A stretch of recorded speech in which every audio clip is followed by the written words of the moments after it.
TMC knowledge में आप सभी का स्वागत है। आइए देखते हैं और एक प्रैक्टिस सेट जो सक्षमता परीक्षा के लिए काफ़ी महत्वपूर्ण है। और आप देख सकते हैं कि यहाँ पे हमारा जो प्रश्न संख्या है वो 426 है, अर्थात इसके पहले हमने 425 प्रश्नों को अपलोड किया है। आप हमारे प्लेलिस्ट में जा कर के उसे देख सकते हैं। तो सक्षमता परीक्षा के दृष्टिकोण से ये वीडियो है। और आप देख सकते हैं कि बिहार के विद्यालय में जो पर्यावरण और हम ये चैप्टर है क्लास 3 से 5 और क्लास 6 से 8, इन सभी जो सिलेबस हैं इसके प्रश्न इसमें हैं। विशेष करके 6 to 8 के ज़्यादा प्रश्न हैं जो विज्ञान के प्रश्न हैं, और इसके बाद आपको सोशल साइंस के यानी कि सामाजिक विज्ञान के भी प्रश्न मिलेंगे। तो आइए शुरू करते हैं और देखते हैं। आज का पहला प्रश्न है, हमारे पेट में कौन सा अम्ल होता है। आप देख सकते हैं इसमें ऑप्शन दिया है हाइड्रोक्लोरिक अम्ल, सोडियम हाइड्रोक्साइड, सल्फ्यूरिक एसिड और नाइट्रिक एसिड। तो यहाँ से देख सकते हैं कि हमारे पेट में कौन सा अम्ल पाया जाता है। तो देखिए पेट में यानी जो हमारी जो अमाशय की जो दीवारें होती हैं वो हाइड्रोक्लोरिक अम्ल को यानी कि हाइड्रोक्लोरिक एसिड वो स्रावित करती हैं, यानी कि हाइड्रोक्लोरिक अम्ल होता है। और जिसका रासायनिक सूत्र होता है HCl, ये हाइड्रोक्लोरिक अम्ल का सूत्र है। और हमारे पेट में यही अम्ल जो है यानी कि हाइड्रोक्लोरिक अम्ल वो रहता है। लेकिन उसके बाद से जो सल्फ्यूरिक अम्ल है, आप देख सकते हैं ऑप्शन सी में दिया हुआ है। सल्फ्यूरिक अम्ल को H2SO4, ये इसका रासायनिक सूत्र होता है H2SO4। और नाइट्रिक अम्ल जो होता है वो यानी कि HNO3 होता है, यानी कि वो नाइट्रिक अम्ल होता है। तो ये सभी जो है कि प्रबल अम्ल भी हैं, यानी कि H2SO4 है और नाइट्रिक अम्ल है, ये प्रबल अम्ल है। और एक चीज़ और है कि जो सल्फ्यूरिक एसिड है इसे अम्ल राज भी कहते हैं, यानी कि अम्लों का राजा है ये सल्फ्यूरिक अम्ल। और ये कार या गाड़ियों के बैटरियों में ये इस्तेमाल होता है। ये सोडियम हाइड्रोक्साइड है, यानी कि इसका जो रासायनिक सूत्र होता है NaOH। तो ये सोडियम हाइड्रोक्साइड एक प्रकार का क्षार है और ये तीनों जो है कि अम्ल हैं। तो आप जानते हैं कि अम्ल और क्षार जब एक दूसरे से रिएक्शन करता है तो वो एक दूसरे के प्रभाव को समाप्त कर देता है, यानी कि उदासीन कर देता है। देखिए यहाँ पर अगला प्रश्न है कि रेतीली मिट्टी कहाँ पाई जाती है। अगला प्रश्न है रेतीली मिट्टी कहाँ पाई जाती है। तो इसके पहले भी मृदा से संबंधित प्रश्न आए थे, और आपको बता दें कि मृदा पर स्पेशल जो है एक वीडियो बनेगा जिसमें सभी प्रकार की मिट्टियों के बारे में हम उसमें जानेंगे। रेतीली मिट्टी कहाँ पाई जाती है, ऑप्शन देख सकते हैं, और इसका सही जवाब है ये रेगिस्तानी क्षेत्रों में रेतीली मिट्टी पाई जाती है। और नेक्स्ट इसका प्रश्न है कि उदासीनीकरण अभिक्रिया के उपरांत क्या प्राप्त होता है। अभी हमने बताया कि जब अम्ल और क्षार यानी कि जब एसिड हैं, एसिड और बेस, जिसको हम कह सकते हैं कि अम्ल और क्षार जब आपस में रिएक्शन करते हैं तो ये न्यूट्रल हो जाते हैं दोनों, यानी कि एक दूसरे के प्रभाव को समाप्त कर देते हैं, और उसे ही उदासीनीकरण अभिक्रिया कहा जाता है। और इस अभिक्रिया के उपरांत क्या होता है तो लवण और जल यानी कि नमक और जल की प्राप्ति होती है। ऑप्शन ए इसके लिए सही जवाब है इसमें। तो इस तरीके से आप एक और इसमें देख सकते हैं। अगला प्रश्न है कि चक्रवात की चेतावनी कब दी जाती है। जो चक्रवात होते हैं यानी कि जो साइक्लोन जब आते हैं तो उसकी चेतावनी कब जारी की जाती है। क्योंकि मौसम विभाग अपने पूर्वानुमान के तहत चक्रवात का अनुमान लगाता है और उसके लिए चेतावनी जारी की जाती है। तो इस तरीके से आप देख सकते हैं कि आपदा प्रबंधन जब चक्रवात की चेतावनी जब जारी करता है तो वो कितने समय पहले उसकी चेतावनी जारी की जाती है। और इसके लिए सही जवाब है कि 24 घंटे पहले उसकी सूचना दी जाती है, यानी कि जनसाधारण के बीच में आपदा प्रबंधन विभाग इसकी सूचना जारी करता है। नेक्स्ट है कि चक्रवात क्या हो सकते हैं। जाहिर तौर पे आप देख सकते हैं कि चक्रवात विनाशकारी होते हैं, क्योंकि चक्रवात में काफ़ी जो है कि वो उसकी गति तेज़ होती है। तूफान जो उठता है तो वो मानव जीवन के लिए या पेड़ पौधों के लिए वो हानिकारक ही होता है, यानी कि इस तरीके से ऑप्शन ए सही है इसके लिए, विनाशकारी होते हैं। और नेक्स्ट है कि वायु धाराएँ कैसे उत्पन्न होती हैं। वायु धाराएँ कैसे उत्पन्न होती हैं, तो इसके लिए देख सकते हैं जब पृथ्वी पर असमान ताप के कारण क्या होता है कि वायु धाराएँ उत्पन्न होने लगती हैं। देखिए ये है अगला प्रश्न है कि हरिकेन, ये चक्रवात का नाम है, तो हरिकेन चक्रवात का क्या नाम है, ये देख लीजिएगा। हरिकेन चक्रवात का क्या नाम है, ये प्रश्न है। तो यहाँ से देख सकते हैं प्रश्न यानी कि पूछने का मतलब है कि जो हरिकेन चक्रवात है वो किस देश में या किस देश के लिए है जहाँ ये उत्पन्न होता है। तो आप देख सकते हैं इसमें ऑप्शन है कि अमेरिका उपमहाद्वीप में ये हरिकेन चक्रवात जो है कि आता है। और नेक्स्ट यहाँ से प्रश्न सकते हैं कि बवंडर कहाँ पहुँचता है। ये बताना है कि बाउंडर कहाँ पहुँचता है, समुद्र से समतल की ओर या ज़मीन से आसमान की ओर, फिर आसमान से ज़मीन की ओर, या इनमें से कोई नहीं। तो सही जवाब है कि वो आसमान से ज़मीन की ओर उठता है, यानी कि ऑप्शन सी सही जवाब होगा इसके लिए।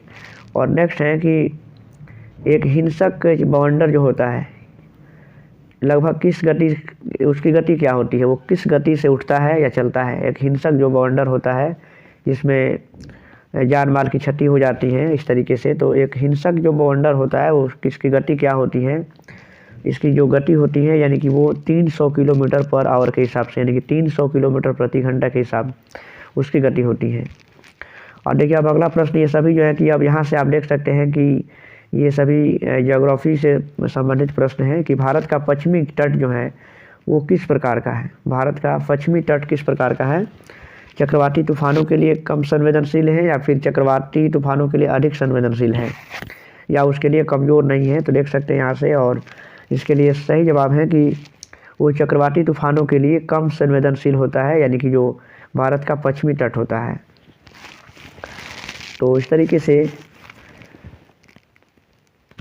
अब देखिए इसके आगे के प्रश्न है कि किसमें से कौन विषम है, ये बताना है कि इसमें से कौन विषम है। देख सकते हैं आप यहाँ से विषम कौन है, ऑप्शन आपके सामने है कि देखिए एक तरफ तूफान, टाइफून, चक्रवात या फिर ये मानसून। तो आप यहाँ से देखते हैं कि इसमें से विषम कौन है। देखिए मानसून जो है ये विषम है, क्योंकि तूफान, टाइफून और ये चक्रवात ये सभी जो है कि हवाओं की तेज़ गति के चलते होता है, जबकि ये मानसून क्या है, तो मानसून जलवायु का एक हिस्सा है जिसके चलते बारिश होती है। तो इसमें ये जो है मानसून इन सभी से भिन्न होता है ये। और नेक्स्ट यहाँ से प्रश्न है कि आग लगने की स्थिति में फायर अलार्म आमतौर पर धुएं का पता लगा लेता है, तो इस तरह के अलार्म को कमरे में कहाँ रखा जाना चाहिए। तो ये देखना है दरवाजे के पास में, फर्श पे, या किसी भी दीवार पे, या फिर छत पे। ये और इसका सही जवाब है कि इसे छत पे रखना चाहिए। नेक्स्ट है यहाँ से कि देख लीजिएगा चक्रवात का केंद्र किस प्रकार का होता है। चक्रवात का जो केंद्र होता है, अब देखिए यहाँ से अगला प्रश्न है कि ये 438वां प्रश्न है कि चक्रवात का केंद्र किस प्रकार का होता है। तो हम जानते हैं कि जो चक्रवात का केंद्र होता है वो शांत क्षेत्र होता है, यानी कि ऑप्शन ए सही जवाब है इसके लिए। और नेक्स्ट है कि गर्म हवा कैसे होती है। गर्म हवा कैसी होती है देख लीजिएगा। तो देखिए जब हवाएं गर्म होती हैं तो क्या होता है, आप जानते हैं कि जब हवाएं गर्म होती हैं तो ऊपर की ओर उठती हैं। तो इस तरीके से यानी कि ठंडी हवा से वो हल्की हो जाती है, इसलिए कि जब भी हवा गर्म होती है वो ऊपर उठती है, इसका मतलब है कि ठंडी हवा से हल्की हो जाती है। नेक्स्ट है कि एक कमरे के प्रवेश द्वार पर एक पर्दा लटका हुआ है और एक लंबा गलियारा दरवाजे के समकोण पे चलता है, तो जो पर्दे के समांतर हैं, यदि गलियारे के साथ तेज़ हवा चलती है तो पर्दा पर क्या प्रभाव पड़ेगा। आप सवाल थोड़ा समझने लायक है कि कमरे के प्रवेश द्वार पर एक पर्दा लटक रहा है और एक लंबा गलियारा जो है वो दरवाजे के समकोण पे चलता है, तो पर्दे के समांतर, जो पर्दे के समांतर में है, तो गलियारे के साथ अगर तेज़ हवा चलती है तो पर्दे पर क्या प्रभाव पड़ेगा। उसका प्रभाव ये होगा कि ये जो है कि कमरे के बाहर ये पर्दा जो है कि वो कमरे के बाहर धकेल लिया जाएगा, यानी कि हवा के तेज बहाव के चलते। और नेक्स्ट है कि हवा की गति में वृद्धि क्या करती है। हवा की गति में वृद्धि होती है तो वो क्या करती है, उसका क्या प्रभाव पड़ता है। और इसका सही जवाब है कि वायु दाब को कम करती है ये, जब हवा की गति में वृद्धि होती है तो। और नेक्स्ट है कि वायु के कार्य बताना है। वायु के कार्य क्या है, तो वायु देखिए दाब भी डालती है और जलाने में भी सहायक होती है, तापमान को भी नियंत्रित करती है, यानी कि सही सभी इनमें से ऑप्शन सही दिए गए हैं। नेक्स्ट है कि अगला प्रश्न देख सकते हैं आप कि निम्नलिखित में से कौन सी जलवायु केरल में पाई जाती है। केरल में किस प्रकार की जलवायु पाई जाती है। और इसका सही जवाब है कि केरला में जो है वो बहुत ही गर्म और गीला, यानी कि ये जलवायु पाई जाती है। दिन का अधिकतम तापमान आमतौर पर कब होता है। दिन का अधिकतम तापमान ये बताना है कि कब होता है। तो काफ़ी आसान सा प्रश्न है, यानी कि दोपहर में जो है दिन का तापमान सबसे अधिकतम होता है। और नेक्स्ट है कि रेगिस्तान में रातें ठंडक क्यों होती है। रेगिस्तान में रातें ठंडी होती है, इसका क्या कारण है।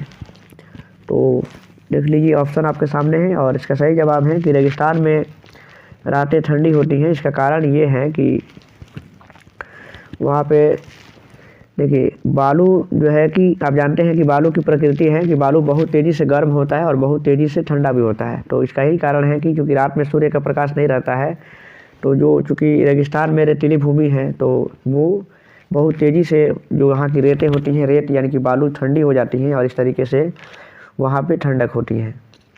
और नेक्स्ट प्रश्न है कि किसी स्थान विशेष पर जो दीर्घकालिक औसत तापमान और वर्षा का वार्षिक रिकॉर्ड क्या कहलाता है? इसका सही जवाब है कि उसे जलवायु चार्ट कहते हैं। ये कि किसी विशेष स्थान पे बहुत लंबे समय तक जो औसत तापमान होता है और वर्षा का जो वार्षिक रिकॉर्ड होता है उसे जलवायु चार्ट कहते हैं। नेक्स्ट है कि मौसम के तत्व कौन है? ऑप्शन आपके सामने है कि तापमान, आर्द्रता, वर्षा या फिर ये सभी।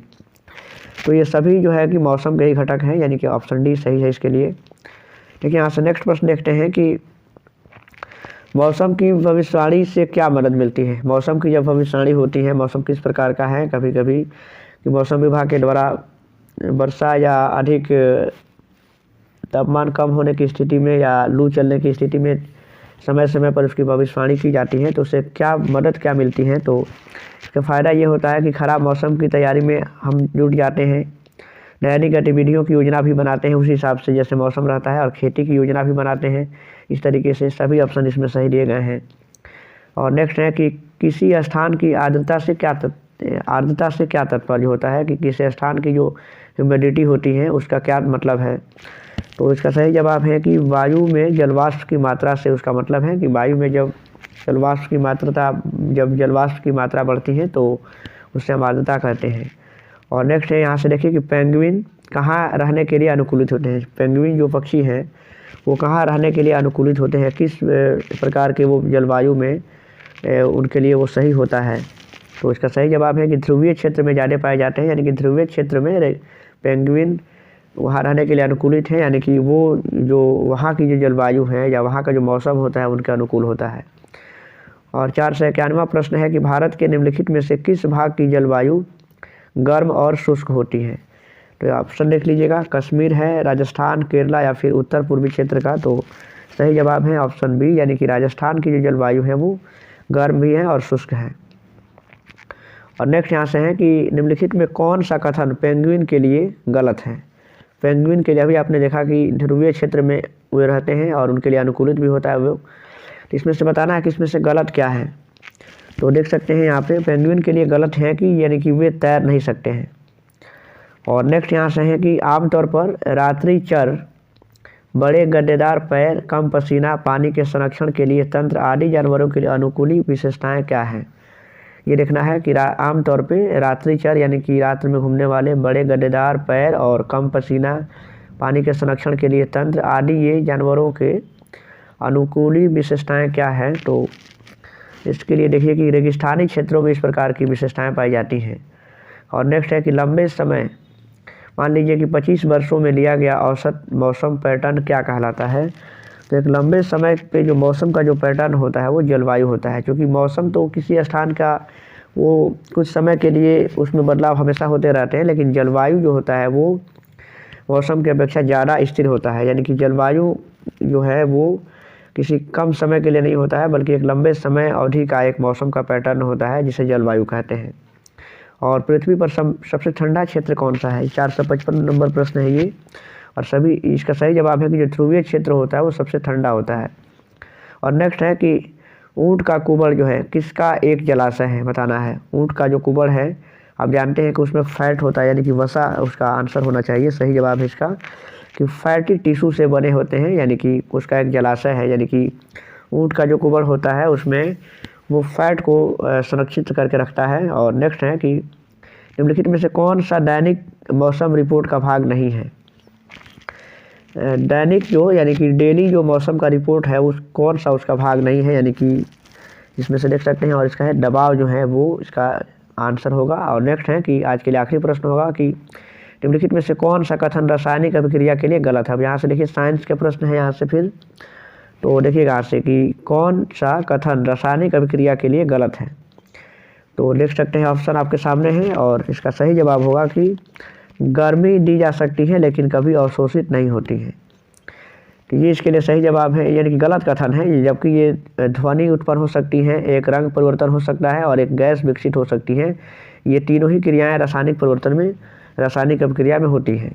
रासायनिक अभिक्रिया आप जानते हैं कि जब दो पदार्थ हैं, मान लीजिए कि ए और बी ये दो पदार्थ हैं, और दोनों जब आपस में रिएक्शन करते हैं तो एक अलग प्रकार का ये उसमें से पदार्थ निर्मित होता है। और ये मान लेते हैं कि कोई पदार्थ सी बना है, तो जो सी का गुण होगा वो ए और बी इन दोनों से ही भिन्न होगा। मतलब कि दो पदार्थ आपस में मिलते हैं और एक नए पदार्थ का निर्माण करते हैं, जिसका जो गुण होता है वो इन दोनों से ही भिन्न होता है। इस तरीके से इसका ये रासायनिक अभिक्रिया ऐसी होती है। और देखिए इसके बाद से अब रासायनिक परिवर्तन से संबंधित है, यानी कि साइंस के भी कुछ प्रश्न हैं, और इसके बाद अभी बहुत से प्रश्न मिलेंगे जो इसमें सामाजिक विज्ञान के भी हैं। तो आप ऐसे ही बने रहिए हमारे साथ, और वीडियो अगर अच्छा लगे तो उसे लाइक कीजिएगा, कमेंट भी कीजिएगा और चैनल को सब्सक्राइब भी कीजिएगा।